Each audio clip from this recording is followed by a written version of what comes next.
Marco Dominic Gonzalez, August the 3rd, 2014, 09:14 a.m. I want to talk about um, the Israeli-Palestinian conflict. Uh, and if anyone's following my posts and my videos, I've made videos on this. I've posted to my Facebook publicly the Feminine Israel. And those girls really showed up for both girls, man. Saying, look, man, look what's going on here. Look what the problem is, man. Exactly. Where's the woman in this? And that's what I'm saying. That's what I've been saying. And I will continue to say it. We need more men speaking up for the female so that they can solve this problem. But I gotta, what do you think about this? In order for Palestinian or Palestine to be free, Israel has to feel safe that their neighbor is not trying to kill them like Hamas and these other countries who are giving them weapons to try to kill them. Again, watch my videos from my previous ones. They're living in an induced forced paranoia of not knowing if they're going to live or die on any given day. Who wants to live like that, man?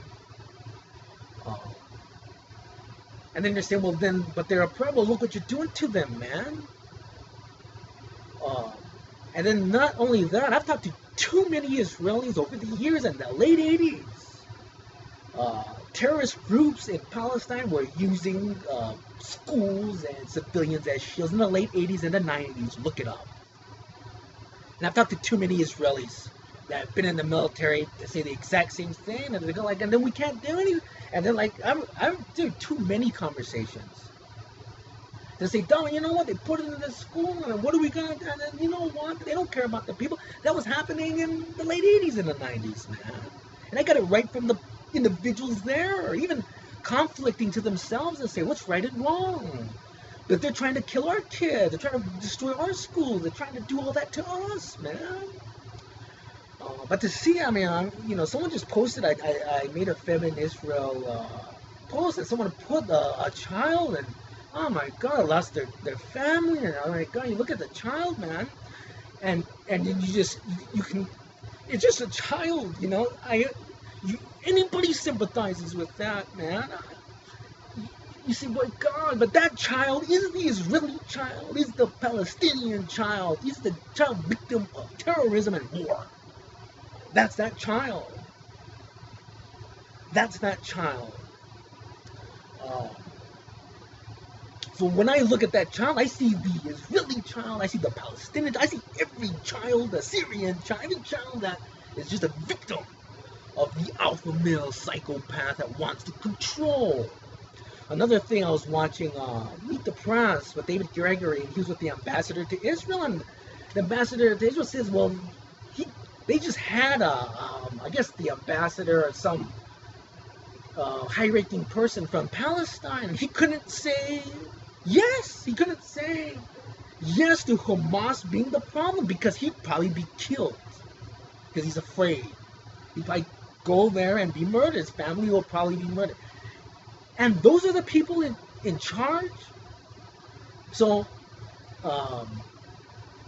and I'm in an emotional train of thought, trying to get back to being pragmatic in a way. Would Palestine agree to a police force that is similar to LAPD, but it's United Nations police force? Meaning they got tanks, they got body armor, and they can combat like a gang. It's just like looking at a Hamas as a gang and say, we're neutral, we're a police force, and then you're not occupied anymore, but you have to agree to it. Would you agree to that?